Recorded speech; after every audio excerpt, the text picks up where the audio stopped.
Hey, how you doing? This is Bob from stayatHomeBob.com, and today we're unboxing and reviewing two great mics from Blue, the Yeti and the Snowball Ice.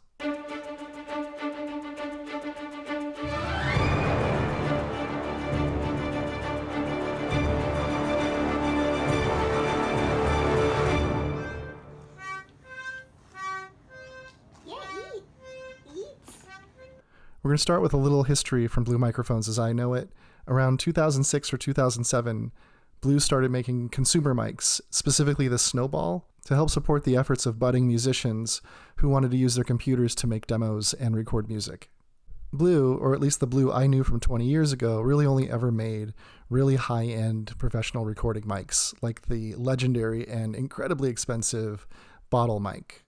Back then, everyone was talking about them mostly because this was a company that was started by a professional musician and a sound engineer, as opposed to an electrical engineer or some kind of acoustic scientist who had been the types of people who were making microphones until then.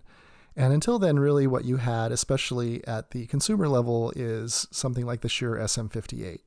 And that thing was dead flat. It would record anything from nails on a chalkboard to the bottom string of a detuned 6-string bass at exactly the same level, with no color, no character, just totally flat.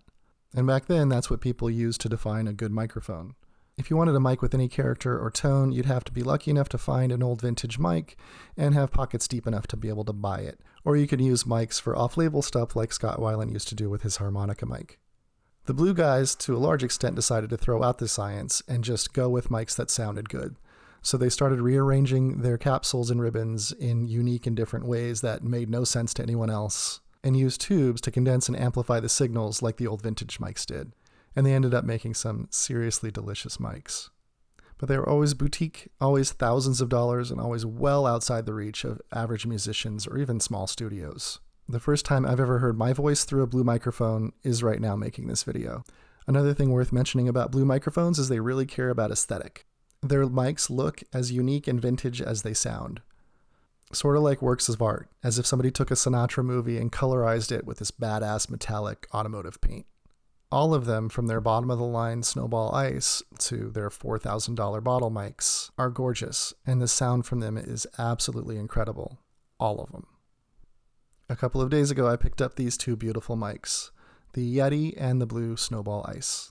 These mics are going to help me get significantly better audio for my little YouTube videos, and I'm really excited to check them out.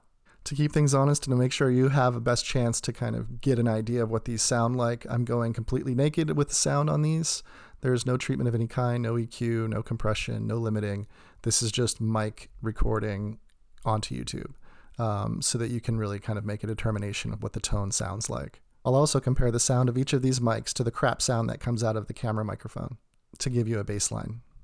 So far, from this video until I get to the Yeti unboxing, I'll be using the Snowball Ice. I'll let you know, or you'll be able to see when I switch over to the Yeti.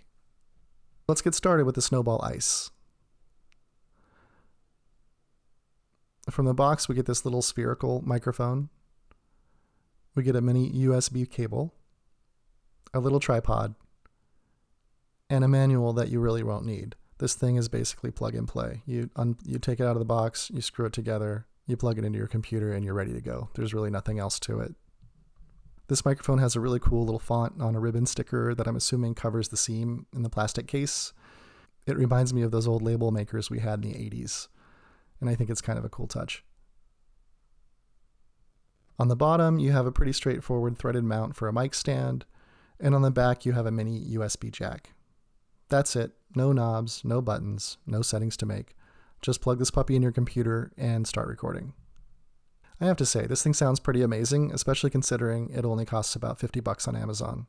It captures my voice incredibly well, and only gives it the slightest bit of color that, to be honest, makes my voice sound better than it probably should.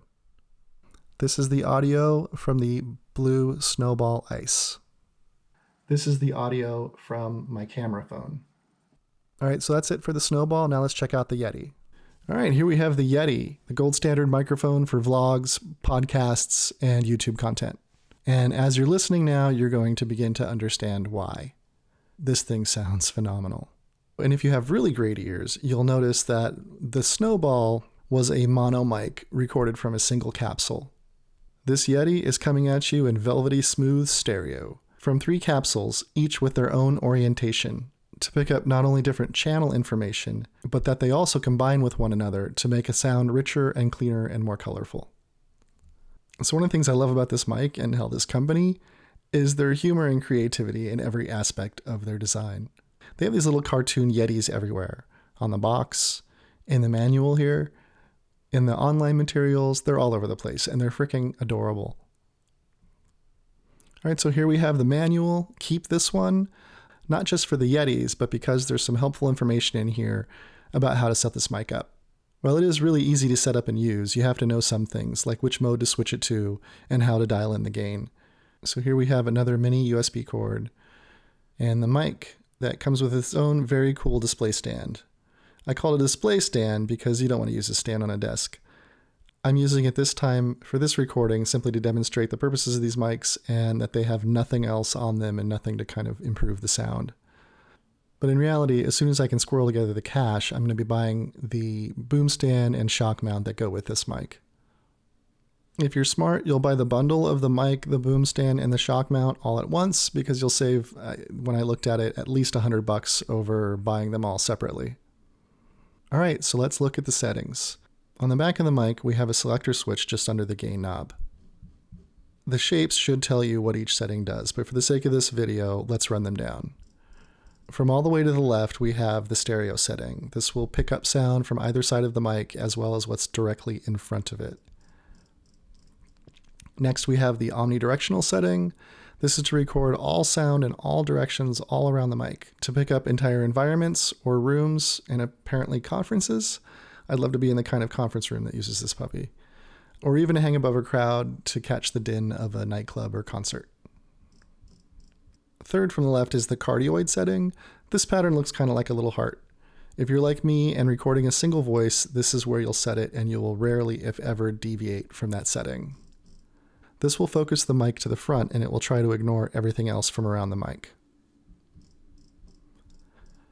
And finally, the last setting is bidirectional mode, and that's going to record audio from the front and the back of the mic, sort of like 2 cardioid mics that are pointing in opposite directions. Then we have the gain knob, pretty self-explanatory, but I do want to point out that this little gain knob is a godsend if you are sitting at a desk recording, and especially if you want to record while shooting video like a vlog or a video podcast, because you can dial in the gain with your face a little further away from the microphone and relax in your chair a bit. And it also doesn't have to cover half your face while you're recording audio and video at the same time. As opposed to something like the Snowball, where you have to have your mouth within a few inches to get good sound. Like this, you're like really close. It makes a huge difference not only for comfort, but for consistency, because it's a lot easier to maintain your volume while sitting comfortably in a chair as opposed to leaning forward the whole time. All right, on the bottom we have a mini USB jack, a standard thread mount for a mic stand, or a shock mount. Again, I wouldn't just use a mic stand alone for this, for the same reason I wouldn't use the desk stand it comes with. This will pick up every little vibration around it, and if you brush against a mic stand, it'll be even louder than it is when I tap on my desk like this. All right, and then we have the headphone out, which is a really sweet feature when you compare these 2 mics. If you're like me and you like to use your computer to record, and you probably are if you're looking at these mics, that little quarter second of delay that you get from the headphone out of your computer can be pretty distracting, if not downright annoying. The ability to plug directly into the mic to get true live sound while talking or performing is pretty great and something I will use a lot when doing off-camera voiceover. Finally, to finish off our feature set, we have a headphone volume control and a mute button. I don't think I'll use the mute button much, but I can see how this would be really handy for someone who's live casting or doing a longer running podcast or broadcasting. To be able to kill the mic without interrupting the recording or broadcast is pretty important, I think, to those guys. This is the microphone from the blue Yeti. This is the microphone from the camera. All right, and that's it. So for the comparison, and let's be honest, for my application, there is no comparison. The Yeti is a clear winner. They call the Yeti the gold standard for online content for a really, really good reason.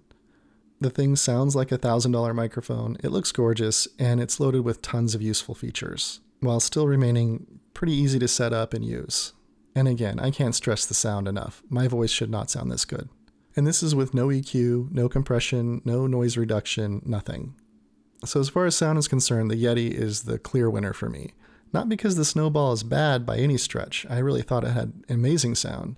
I'm saying that because the Yeti sound is just that phenomenal. As far as design and aesthetic, I actually kind of like the Snowball. I kind of like the unique kind of spherical shape, that the grill of the thing looks like the grill of an old car, and I like the little printed label around it. I really like the look of the Snowball. But the Yeti is gorgeous as well in a more traditional classic broadcast way. As far as feature set, the Snowball is super, super easy. You plug it in, you go, you're done.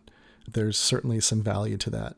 The Yeti, though, is still really, really easy to set up, and it's loaded with features you're actually going to use. As far as price, and I will post prices as well as links to Amazon for each of these things in the description, one can't argue that the Snowball Ice at $50 is an amazing deal and is a hell of a lot of microphone for not much money. The Yeti sits at just over twice that price at $102.82 right now on Amazon, or $161.99 for the combo of the microphone, the boom stand, and the shock mount. And again, that'll save you at least $100 over buying them all separately. So all things considered, including price, even at $162 for all of the parts of the Yeti broadcast bundle, I still think that's the winner between the two of these. While the Snowball sounds good, looks great, and is easy to use, the ability to sit back and relax while I'm recording vocal, to have one mic that sounds this amazing in so many different applications, and to have that headphone jack. I have to say, if I could only have one of these, I would take the Yeti. That's not to say that if your budget is exactly $50, you should not get the Snowball Ice. It is still a fantastic microphone, only that the Yeti is that much more fantastic in my opinion and worth the extra money. So that's it for my review. Don't forget to like and subscribe. I will try to have more content that spans from cooking to parenting antics to product reviews as soon as I can put them up. Otherwise, have a great night, and thanks for checking out Stay at Home Bob.